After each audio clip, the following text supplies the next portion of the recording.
Hello guys, welcome sa aking video.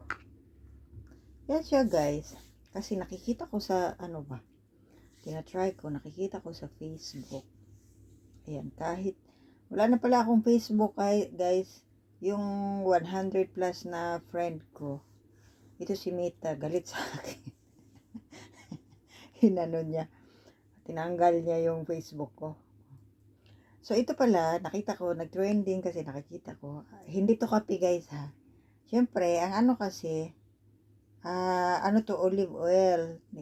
Tapos, nagtitrending nakita ko yung buto ng avocado ba. Ganun. Tapos, maganda daw siya para sa sakit sa buto. Kasi mayroon kasi akong mga sakit-sakit sa buto. Ngayon, 2 weeks kasi kami lumakad ni Amo. Sumakit talaga yung tuhod ko, yung ilalim ng tuhod ko. Uy, grabe ang sakit. Ayo, matanda na talaga ako. Tapos, ito ang ginagawa ko. Alam niyo, totoo siya, guys. Tapos, syempre, magpahinga tayo. Pag hindi siguro yata magpahinga, guys. Baka tuloy-tuloy. Piling ko namaga ng tuhod ko. Piling ko namaga yung tuhod ko. Ano to, olive oil. Pag kasi gumamit ako ng coconut oil na naamoy ni Amo, kaya ito na lang, itong olive oil. Kaso yung may pakialamero pa sa olive oil nila, laging pinapakailaman ng kapatid.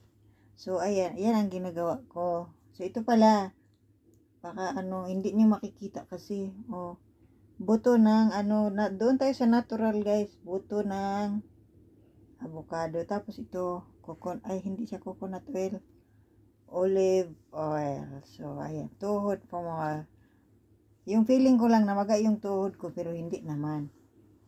So ganyan lang guys, di na ako magpapakita ng aking binti dyan. Baka sabihin nagsushow ako dito. Nag-live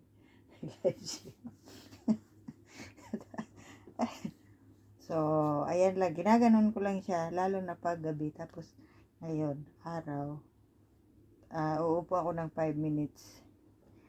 Tapos pahinga.